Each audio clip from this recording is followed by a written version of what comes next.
Right, back to the sort of the beginning of our timetable to finish off Saturday, and with our second race of the day for the Kumho Tyre Mazda MX-5 Clubman Championship. Of course, the grid set by the results of race 1. That means that race 1 winner, defending champion Jordan Pimley, will start this race from pole position with his main chief rival Jack Warry alongside him on the front row of the grid. As we go back through the grid from the race order from last year, basically the race order we go through is the finishing order of race 1 and the good for race 2 consecutively. So we can give you 2 results in one. So Pimley and Warry on the front row of the grid, then it's Chisnell and McCluskey on the second row of the grid from Keith Dalton and Alex Catlow. Then it's Russell Halley and Kevin Dengate from Chris Wright and Matt Flowers, who rounds out the top 10. Then Adam Lawrence and Harrison Leach round out the 6th row of the grid, followed by row 7, where we find us with Simon Privet and Jack Spooner. Ben Amrin Draper and Mustafa Saeed round out the top 16 from Tom Cannon, who is a guest this weekend, and Luke Jeffrey Bashford. David Sculler and Chris Winstanley completes the top 20. Zach Hancox and William Tyrrell. Then it's Liam Martin Bradley, Dale Whiteman and Stephen Davis, and then the last 2 cars we should have on the grid in 26th and 27th will be Dennis Pelamonkin and Martin Tolley. So the race earlier on was pretty much a scrap between mainly Pimley, Warry and Chisnell. So Chisnell's been a front runner all day in all 3 MX-5 races, getting the most of his track time at least, competing in both championships. But the good thing was that Pimley and Warry picked up where they left off at the end of last year. As you mentioned at the start of the programme and start of the day's racing, separated by a point at the end of last year's championship, 1 single point between them. And Jack Warry, I think that will have caused, not needle, but it will made him even more determined to put that right, given the fact that he would have been pushing to try and make sure he wasn't in that position ever again. But he wants to try and start strong. But the fact you see, you got the turn the front you hear after drop scores. 1.357 for Jordan Pimley, 1.356 for Jack Warry. That will, for a driver, I'm sure, if it was you in that position, that would annoy you going into the new season, wouldn't you? To try and beat them, and he beat you by a single point in the championship, and to prove a point that you can be quicker than him. Well, that's what I was going to say as well. It's not like, 1 point would be frustrating, whatever, but given that it's 1,357 total points and you lose it by 1, that's got to be even more infuriating. But as you say, back with a point to prove, those 2 were battling so fantastically well in race 1. Top 3 separated by 3/4 of a second across the line. Let's hope for more of that here in race number 2. Of course, as was mentioned by Rob, this will be the last time that we see them. Just a one-day show for these drivers. Of course, a couple of them, as you say, involved in the other Mazda MX-5 championships here this weekend. But of course, a lot of these drivers, it'll be the last time we see them. But don't be sad that it's over. Be happy it's happened. And they'll have plenty more racing throughout the rest of the year for us to enjoy as well. Yeah, for the record, the MX-5 Clubman Champion is always a one-day champion. There's occasionally they'll run on a 2-day weekend for someone like Anglesey, for example. It's quite a long way to go to Anglesey, being right on the coast of Wales, on the Isle of Anglesey, right by the Irish Sea. But nonetheless, it is a great way for drivers to have an entry point into MX-5 racing with the BRSCC, because it is just a one-day 2-race format rather than the AD Modular and Thermal Road Mazda MX-5 Championship, which has always been a 3-race 2-day format, which means you get slightly lighter logistics, it's slightly lighter entry fee, which means you can have an entry point into the championship and not feel too much pressure having to do 3 races over 2 days. You can technically go in and out in one day and be done and be on your way home this evening, back home to wherever you are in the country. So in terms of this race, of course, Jordan Pimley will be looking to try and add another victory to his stack and to make it 2 from 2 to get a perfect start to the championship. Jack Warry, of course, we know how quick he is, and he'll be determined to put right losing out on the victory from race number 1 by just a couple of tenths of a second. There was the moment that we had right at the end on the last lap, I think it was, right at Brundle and Nelson, where there was the contact where Jack Warry just bumped the rear end of Jordan Pimley's car at Brundle and Nelson, which put him loose a little bit, and that essentially kind of forced him to sit back, and that also put Neil Chisnell right back into play, didn't it? Because he was in that position where he had to hold back and not try and gain an advantage. He let Pimley have the position and then pushed forwards to the point where Neil Chisnell almost possibly managed to catch up after he fall back a little bit through that later part of the second half of the race, and then managed to get back in the mix after Warry and Pimley briefly came together, and Warry had to check up to try and give him the time so he didn't gain an advantage.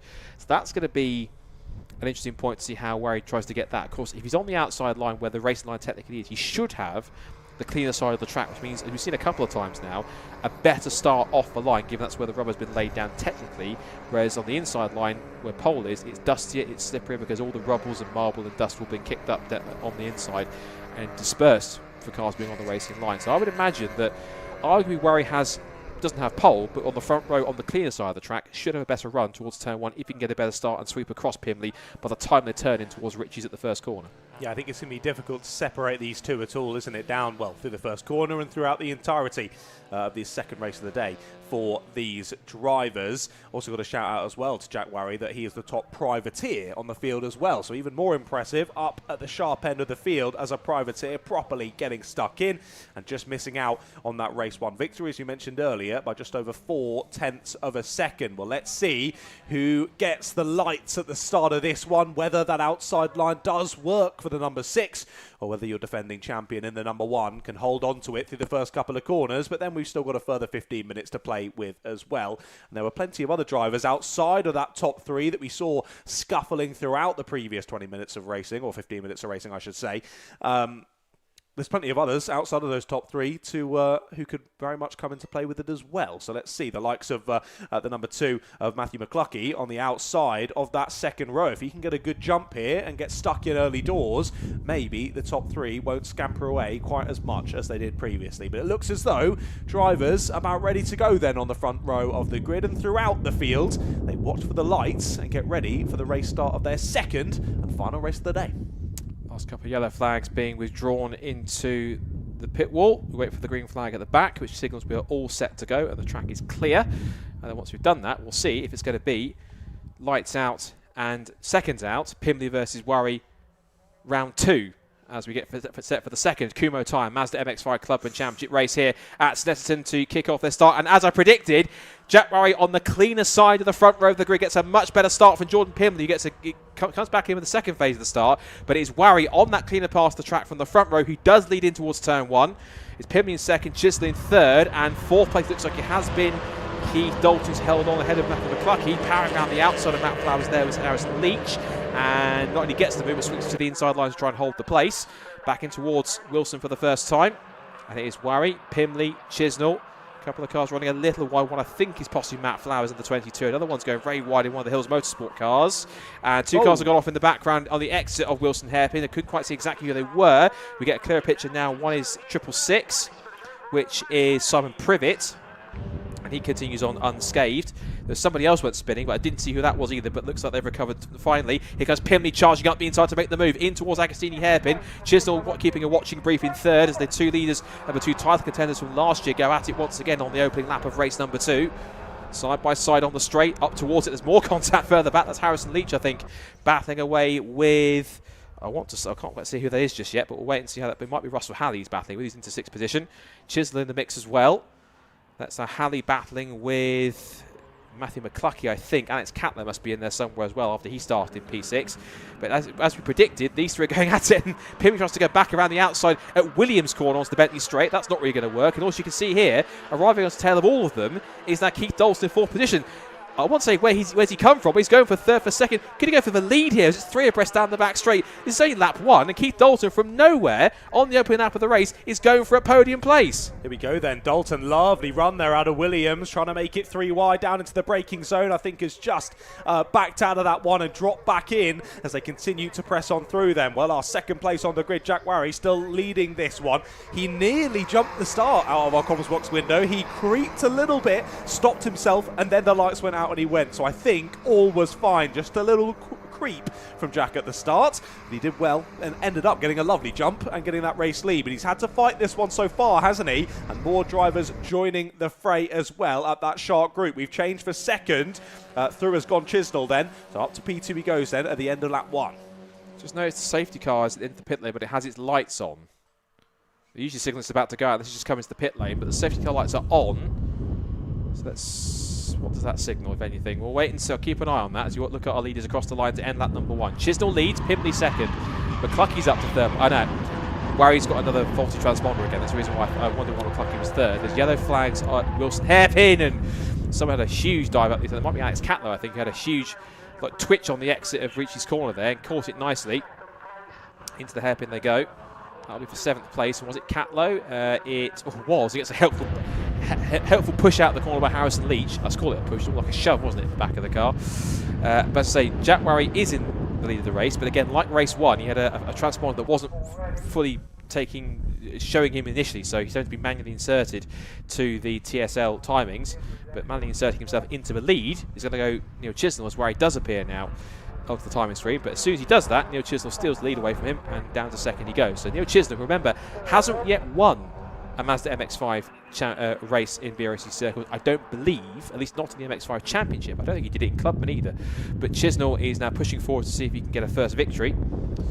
As they come back towards Oggies, front three getting away now, with McCluckey doing a grand job in fourth place, ahead of Dalton, Halley, Catlow and the rest. Yet again, Mazda MX-5s, and we have battles galore throughout the order. Now, interesting enough, as you mentioned, of course, Worry again struggling with that transponder. He had that in race number 1. Now, it says at the bottom of the sheet in race number 1, this must be rectified for your next race to be timed. So will the timekeepers still manually count him if there was an issue in race 1 and it's not being rectified for race 2? Will they just not bother counting him for this one? And that's what happens because he didn't rectify the issue. I'm not sure. Putting that question out there to the masses as to whether they will manually count Jack's race in this one, or whether it's a case of you didn't fix the transponder, that's it, mate, unlucky. We'll wait and see how we press on through this one. I think if we continue to see Jack get manually pushed back to the top, then I think we've answered the question. But one to keep an eye out for through the rest of this race then. We're already a quarter race distance through this one. The number 19 off onto the grass there on the outside of the corner, that being Benjamin Amorian Draper there. And battling with a few drivers as they head through Bombhole and out of Coram as well. Side by side there through Coram, the 25 looking to hang that wide line there through Coram, that being Tom Cannon. He will hold the place.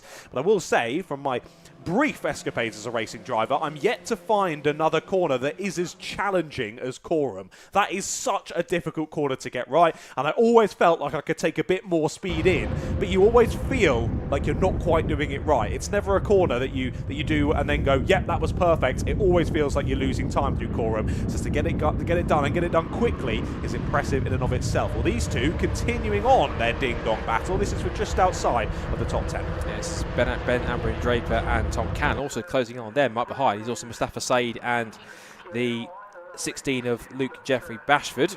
So these 4 drivers, 5 in fact, is also behind them too as well. I think possibly is, Des Pilamonkin, who started a little further back towards the rear of the field. As that was Chisnell leading, but it almost looked like Chisnell, Warry almost into the left rear corner of Jordan Pimley. You have to be very careful.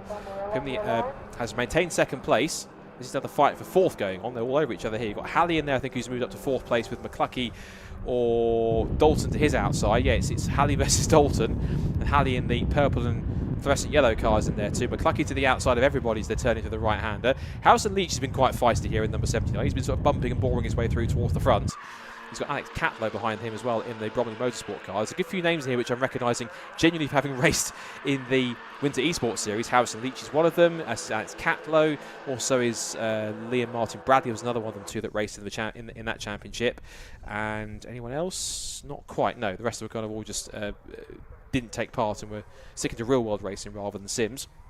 Top 3 out of Brundle and Nelson. Still Chisnell in blue from the black and yellow machine of number 1, Jordan Pimley, and the white and black car of Jack Warry. And this huge gag of the cars battling over 4th place downwards. You've got Halley, Dalton, McCluckey, Leach, Catlow, and I think Rice in there as well somewhere. But yeah, there must be him just right there going through in 9th position, or might be Kevin Dengate, one of the two.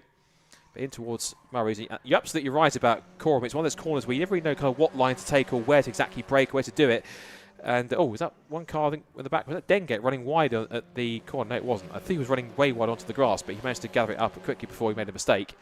But top 3 now as we go towards the second half of the race, John, are just starting to spread out a little more and just being a bit more comfortable running line astern without challenging each other every single lap. As now into 4th place. It's now gone Harrison Leach, as everyone else at 5th place backwards is having a massive scrap down towards Ritchie's. So we said that it's difficult to know what the right line is through Cora, and I think we can definitely assume that one from the red car in the background was not the right line. Almost finding the grass on the outside, but collecting it up well. As you say, these 4 or 5 drivers still absolutely going at it, aren't they? The 79, as you mentioned, has broken away pretty well, but now we're diving almost 4 wide there through Wilson once again, as drivers sort themselves out. A bit of a hop and a skip over the bumps on the outside there for the bright purple car, and was leading this train only a few moments ago was the 99, but sadly Halley dropping back once more then in this pack. A shame for them.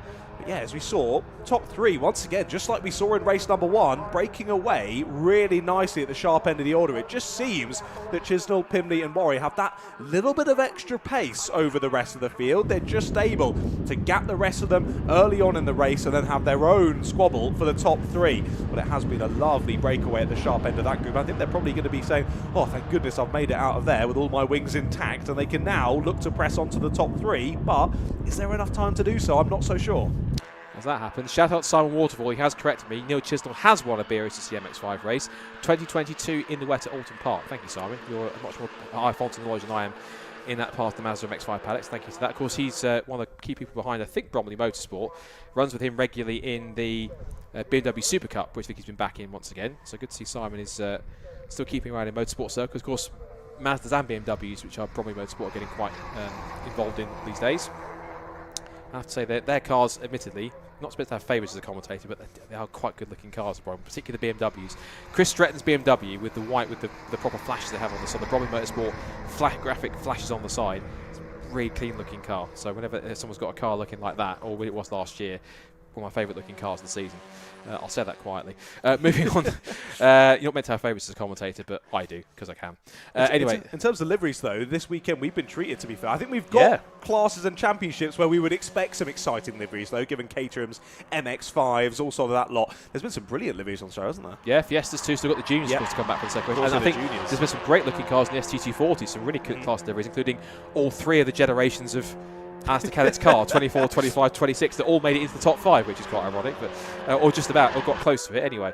But that's Fiestas for tomorrow. This is Mazda's now, and still nose to tail to nose is the top 3 of Chisnell, Pimley and Warry. So if I'm correct, this will be, thanks to Simon Waterfall's fact check, his second BRSCC MX5 victory, because he has won a race before in the wet at Alton, as he said, in 2022. So it will have been 3 and a bit years since he'll have done so, but Chisnell can and is able to win races. This is where he sweeps around left and right, trying to distract Pimley, put himself into the mirrors. Has another look up the inside, just peeking, trying to get through. Is he going to lean on him in the exit of Agostini? He might be close.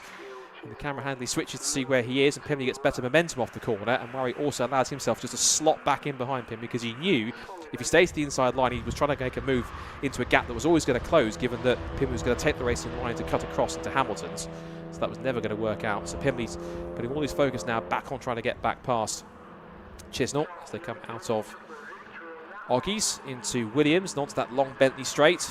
4 minutes to go in the second Kumho Tyre Mazda MX5 Clubman Championship race of the day and the weekend. Oh, and that's 19 off the road. That is on Misty Racing Cars. That is Ben Amron Draper. He was battling in the fight for the top 10.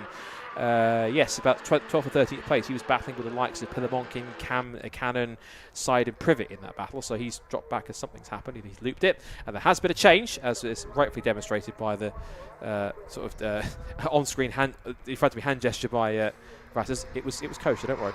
Of the change of position. So through goes Pimley. Chisnell down to second, Warry down to third. Then all this lot, now that Leach is pulled away in 4th position, this lot scrapping over who's best of the rest in the top 10.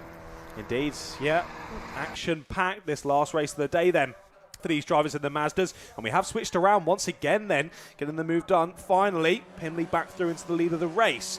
Number 6 trying to get involved as well as we continue to run side by side. 2 laps to go, I think. Got just over 3 minutes on the clock, and lap times are 2 minute 20s. In fact, the fastest lap of the race was taken last time by, not this lap, but the previous one, by Jordan Pimley.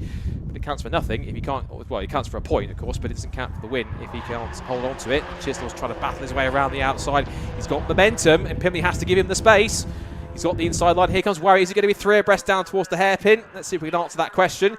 And the answer is no, not quite. Pimley back up the inside to repass and take it. There's a little tap in the rear corner by Chisnell. That kills his momentum off the corner because he couldn't get on the power quick enough that he'd like to have done. This stuff puts Warry back to his outside, but again, not far enough momentum to pull himself alongside into the left-hander. So back through they go. Again, showing the experience of Mazda MX-5 racing, just knowing those little bits to do to give you that little bit of an edge on the drivers that you're battling with. And as shown by the driver in the number 1 car, finding their way back to the sharp end, but trying to hang it around the outside of Agostini there as the number 8. Beautifully done, and carries the momentum so well there, does Chisnell, but it'll be on the outside line for Hamilton's. We've seen drivers run 2x2, and they will do it. Aggressive stuff from Chisnell, and he's back into the lead. Superb move from Neil Chisnell was brave enough to fight it around the outside at Hamilton's. That's a corner that's faster but tighter than it looks. So that's not an easy pass to make at all. And Neil Chisnell, you have to have some determination and bravery to make a move like that stick, and he absolutely did. Kudos to Neil Chisnell for making that move stick. Brilliant work from him. Now he's got to try and defend this from both Pimley and from Jack Warry. And Pimley has the toe, looks to the outside line. Now, maybe Pimley's thinking, if you can go around the outside, so can I. 66 is off the road, which is David Sculler. And Pimley has got it done before he even touches the brakes and sweeps across. He gets back into the lead, down the Bentley straight, into Brundle and Nelson. Now, can he try and pull away a little bit here and allows Chisnell to start defending from Warry as they come through the bomb hole once again? This is the fight further back. This is for 5th position because we can see just in the foreground. There he is. Harrison Leach is pulled away. So McCluskey now in 5th position, pulling away from this fight for 6th between Dalton and Catlow, the two black MX-5s. It's the NHA Motorsport car number 11, followed by the Bromley Motorsport car with the kind of silver and red flashes on the side. Top 3 out of Murray's for the second to last time. 50-odd seconds on the clock. They'll cross the line with the back, roughly 40. And one car going very sideways and very out onto the dirt with Alex Catlow. Rally crossing as well on the outside line on the grass with 2 wheels. Just about caught it. Not easy to do in an MX-5 through Coram of all corners. But he holds on to it. Last lap of the race. And here comes Chisnell, trying to power his way back round the outside. He's done this before. And again, Pimley gives him the room. Warry arrives on the scene as well. Which way can he go, left and right? His way's blocked down the outside towards the inside of Wilson Hairpin. They're all going defensive. Warry goes later on the brakes. Tries to take second. Tries it and is successful. He's got the inside line for the next corner at Palmer's and gets the job done. So on to the last lap of the race. Still no question asked who's going to win this race between these 3. Epic racing between these 3, as always, which you come to enjoy throughout today's bill. But yep, Chisnell back to the sharp end, and he loves to move around the outside. We saw it at Hamilton's on the previous lap, and this time he gets it done at Rich's and gets enough overspeed to chop back across and take the lead away. We go side by side then down into Agostini between your 2 drivers battling over 2nd place. So Warry back to 2nd, then Pimley down to 3rd, and that little bit of a hold up between those 2 has given the slightest bit of breathing room to Chisnell at the sharp end. There's battles continuing on further down the order. The 88 of Alex Catlow making his way back through after that slightly slidey moment earlier on. I think actually that's continuing to defend now after that off-track moment, and we're side by side for 2nd yet again. Into Williams we go, and it's back through into P2 for car number 1. Pimley's back to 2nd, Warry down to 3rd, but it's Chisnell who leads us down the back straight. And remember what we said, the harder they fight each other, the easier it is for the cars in front to make a break, and Chisnell's tried to do that, but look at the way that Pimley has just sailed onto the tail of Neil Chisnell's car, looks to the outside line, gets the bump draft from Jack Warry, and again sweeps across before he even turns into the left-hander. So Pimley somehow, in about a car length, he was behind Chisnell, with the toe somehow gets himself back in front and leads the way out of Brundle and Nelson now for the final time. Chisnell in 2nd place, Warry in 3rd. Is there going to be a change here last minute, or has Chisnell got anything left to try and defend from Warry and attack Pimley in the last couple of corners? Through Coram for the final time. Chisnell has Warry all over his rear bumper, but Pimley tries to go through. Chisnell fighting hard, he gets right onto the inside line, he gets very sideways through the middle of the corner, tries to push as hard as he dares, closes back in, he'll be on the toe, on the bumper, right towards the run to the line. He might get a possible drag race here. The checker flag is waiting on the pit straight, and could it be 2 from 2 for Pimley, or will Chisnell steal it? It's going to be a drag race to the line. It could be side by side. Here they come to the line. Again, Chisnell closes, but it's going to be too late. And again, Jordan Pimley makes it a perfect start to the 2026 Kumho Tyre Mazda MX-5 Clubman Championship. He wins both races today and takes victory in race number 2, and does it by 0.174 of a second in the end at the flags. 3rd for Jack Warry, 4th for Harrison Leach. After he does incredibly well, he's delighted with a top 5 finish. 5th for McCluskey. 6th goes to Keith Dalton, 7th to Alex Catlow, and then Wright, Halley and Dengate round out the top 10 as the rest of the field comes pouring through, and still a few cars further back which are in their own little battles in the end. But I have to say, definitely setting the tone nicely for the rest of the season, John, is the MX-5 Clubman Championship. But of course, 6 more events to go, all of which are one-day events as far as I'm aware. And they're certainly going to be in quite fine fettle when they go to the next rounds next month. But of course, that seemingly at least sets our top 3 contenders if Chisnell sticks around in Clubman. That's going to be at least Pimley versus Warry again. And if it's anything like that, it's going to be an absolute war all the way from start to finish like it was last year. Yeah, we've been treated to brilliant action, haven't we, across the MX-5s throughout today. But yet again, another race which has shown why it's so brilliant to have these live streams, because if you just look at the final results, Pimley's qualified pole and won both of the races. Seems like it's been a pretty simple day for him, but no, as we know from the live stream races, he has had to fight so hard to get those 2 race wins, but experience shining on through there for Jordan Pimley. He worked that one out beautifully throughout the race, set himself up perfectly, fought his way back to the sharp end when it matters most, and Jordan Pimley wins yet again then in the Kumho Tyre Mazda MX-5 Clubman Championship.